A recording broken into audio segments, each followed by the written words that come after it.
तीन चीजें अगर अपने जीवन में सुधार कर ले तो हमारा जीवन स्वर्ग बन जाएगा। कौन कौन चीजें? सबसे पहले आंख, फिर दूसरा कान, तीसरा जुबान। इन तीन चीजों पर अगर आपने कंट्रोल कर लिया है तो याद रखना आपका जीवन स्वर्ग बनने में जरा सा भी टाइम नहीं लगेगा। क्योंकि भक्तों, आंखें किसकी बिगड़ी थी पता है? मेरी माँ, आंखें किसकी बिगड़ी थी? आंखें किसकी बिगड़ी थी? रावण की। किसके ऊपर? सीता के ऊपर। आंखें बिगड़ी थी रावण की, सीता के ऊपर। तो रावण का सर्वनाश हो गया। मेरे बच्चों को संभालो। गोविंद भगवान की। आंखें बिगड़ी थी रावण की तो लंका का सर्वनाश हो गया। और कान किसके बिगड़े थे? कान बिगड़े थे कैकेयी के। मंथरा ने कान भरे थे कैकेयी के तो राम जी का वनवास हो गया। काश ये कैकेयी मंथरा की बात न मानती तो शायद राम जी का वनवास नहीं होता। और जुबान किसकी बिगड़ी थी?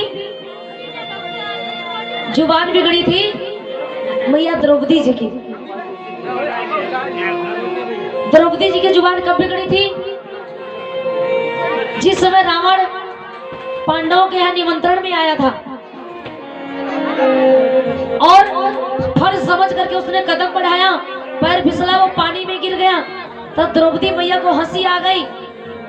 अपने सखी से बोली, बहना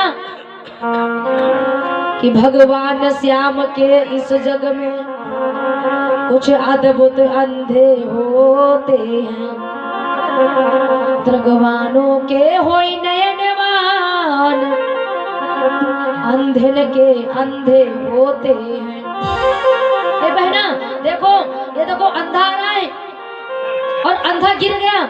हमको लग रहा है इसको दिखाई नहीं देता, और इसको नहीं दिखाई देता तो इसकी माता को भी नहीं दिखाई देता होगा, इसके पिता भी अंधे होंगे। जैसे तेरी बात कही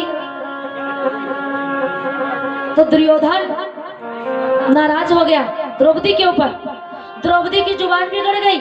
और मेरी माँ, जुबान पर इतना कंट्रोल करो मेरे भैया, जुबान में हमेशा मिठास लाओ। अपने शब्दों से, अपनी वाणी से ऐसी वाणी ना बोलो जो कि मेरे द्वारा किसी को कष्ट हो जाए। ऐसी भाषा ना प्रयोग करो जो कि मेरे द्वारा किसी की आंखों में आंसू आ जाए। और ऐसी भाषा ना प्रयोग करो जो कि किसी का जीवन उजड़ जाए। भक्तों, सच कहते हैं जुबान में जितने मिठास लाओगे जगह जगह तुम्हारा उतना ही सम्मान होगा। कड़वी यानी बोली बोलोगे तो लोग तुम्हें दूर रखेंगे।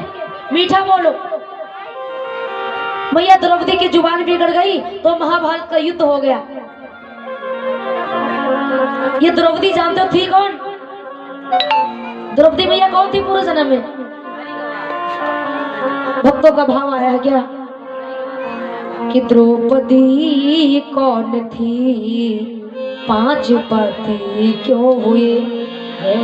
द्रौपदी कौन थी, 5 पति क्यों हुए? गाथा प्राचीन है, कोई कहानी नहीं। द्रौपदी कौन थी, 5 पति क्यों हुए? गाथा प्राचीन है, कोई कहानी नहीं। द्रौपदी कौन थी, 5 पति क्यों हुए?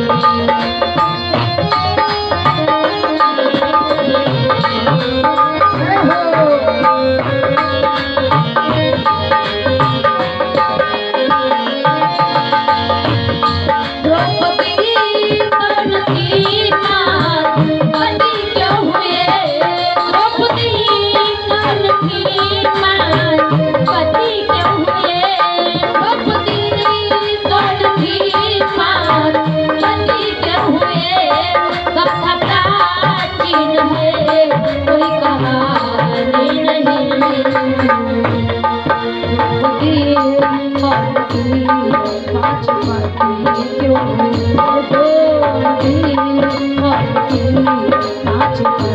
क्यों हुए।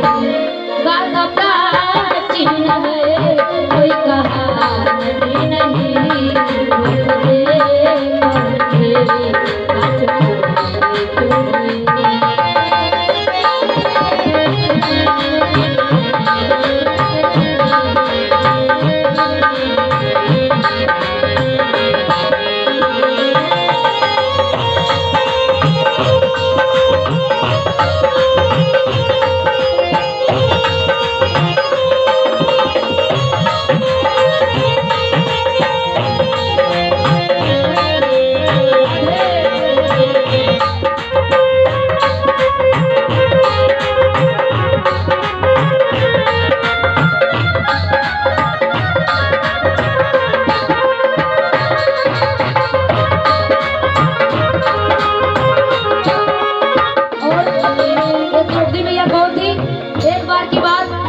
कैलाशपति भोले बाबा पर्वत पर बैठे हुए थे, साथ में गौरा जी बैठी हुई थी।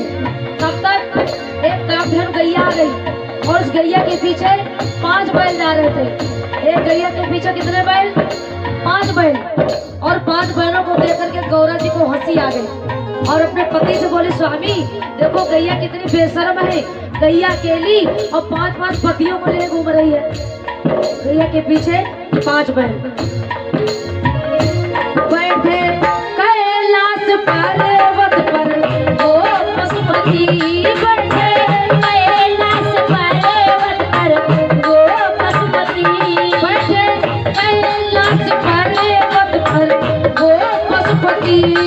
संसुहाती जिने के वो गौरा सती, और इतने में आ गई वहाँ बेनुमती, इतने में आ गई वहाँ बेनुमती। गौरा देखते ही फिर हंसने लगी, पति कौन के पाँच पति क्यों हुए। प्राचीन है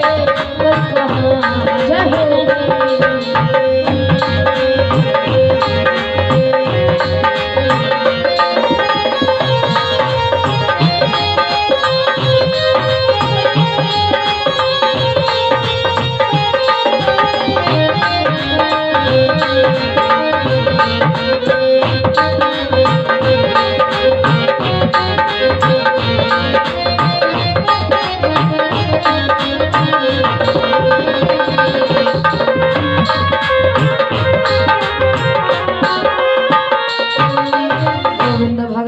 कहानी द्रौपदी को नथी 5 पति क्यों हुए। गाथा प्राचीन है कोई कहानी नहीं। कौन थी द्रौपदी जी? एक बार कैलाशपति भोले बाबा पर्वत पर बैठे थे, किसके साथ? गौरा जी के साथ। और मौके की बात तब तक एक कामधेनु गैया आ गई, कामधेनु गाय आ गई।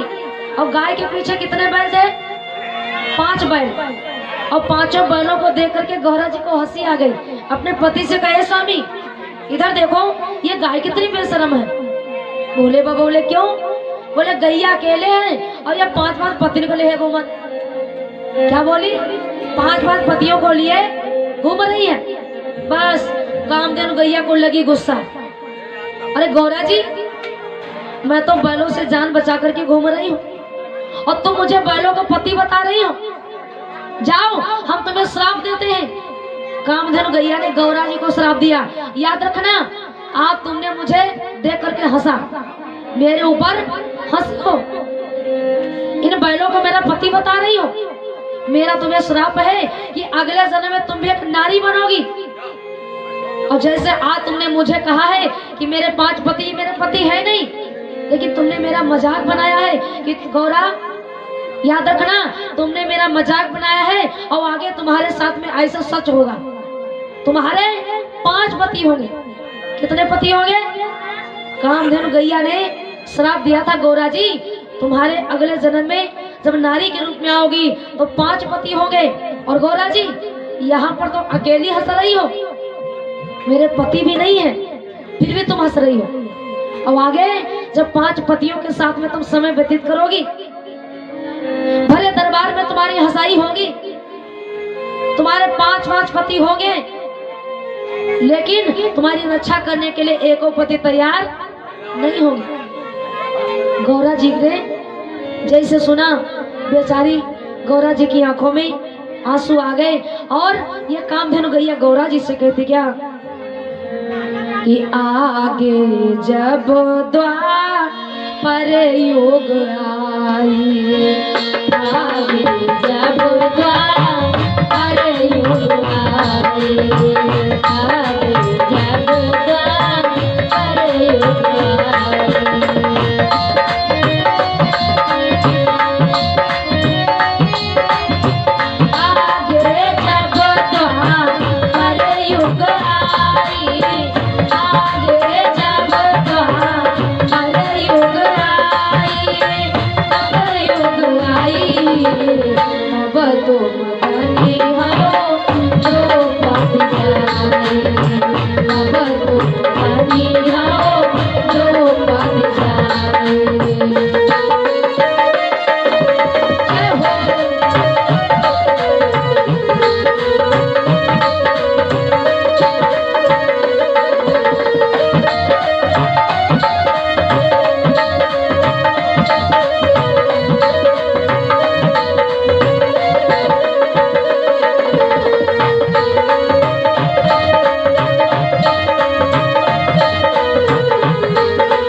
आगे जब द्वापर युग आई, तब तुम बनी हो द्रौपदी जाई। कामधेनु गैया ने गौरा जी को श्राप दिया था, जब पूर्व जन्म के श्राप के वश माता द्रौपदी के 5 पति हुए थे। और आप लोगों ने कथा सुनी होगी, ये कथा नहीं, कथा तो 3-3 घंटे की होती, 3 घंटे से कम समय नहीं लगता है। फिर भी मैं कम शब्दों में बताना चाहूंगी, अगर किसी की हंसाई तुम करोगे तो तुम्हारी भी हंसाई की जाएगी। अगर किसी का तुमने सम्मान किया है तो तुम्हारा भी सम्मान किया जाएगा। और अगर तुमने किसी की बुराई की है, किसी का अपमान किया है, तो तुम्हारा भी अपमान किया जाएगा। और भक्तों याद रखना, अगर किसी का तुमने जलता हुआ दिया बुझाया है तो तुम्हारा भी दिया जरूर बुझाया जाएगा। बस समय का इंतजार करो। जिस समय यज्ञ में यह कौरव अपने सेना लेकर के, दुर्योधन 100 भाइयों को लेकर के पांडवों के वहां गए थे यज्ञ में, भंडारे में, पैर फिसला, दुर्योधन गिर गया तो द्रौपदी को हंसी आई, बोले अंधों के अंधे ही होते हैं। तो दुर्योधन को बड़ी गुस्सा आई थी और उसने कसम खाई थी, जा द्रौपदी तुम तो मुझे अकेली हंस रही हो, अरे मेरा पैर क्या फिसल गया, तुम मेरे ऊपर हंस रही हो। और मैं कसम खाता हूँ द्रौपदी, भरे दरबार में तुम्हें नंगा करके अपनी जंघों पर नहीं बिठाया तो मेरा नाम दुर्योधन नहीं होगा। यह कहा नहीं, मन ही मन संकल्प लिया। समय बीता,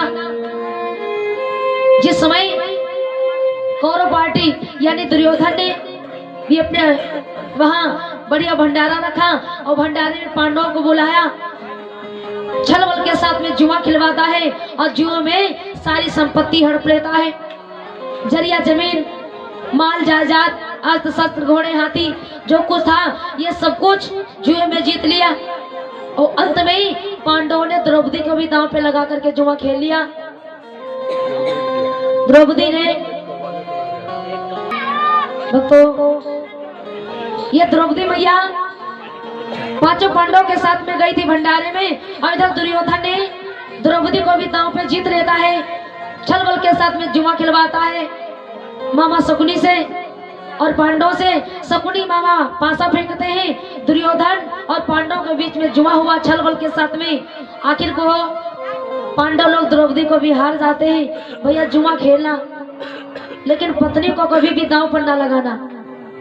ये माताएं बहनें देवी स्वरूपा होती हैं, घर की लक्ष्मी को अगर दांव पे लगाओगे तो लक्ष्मी माता हाथ से रूठ जाएगी। आज जिस समय दुर्योधन ने द्रौपदी को जीता, ये दरबार में बैठा हुआ था।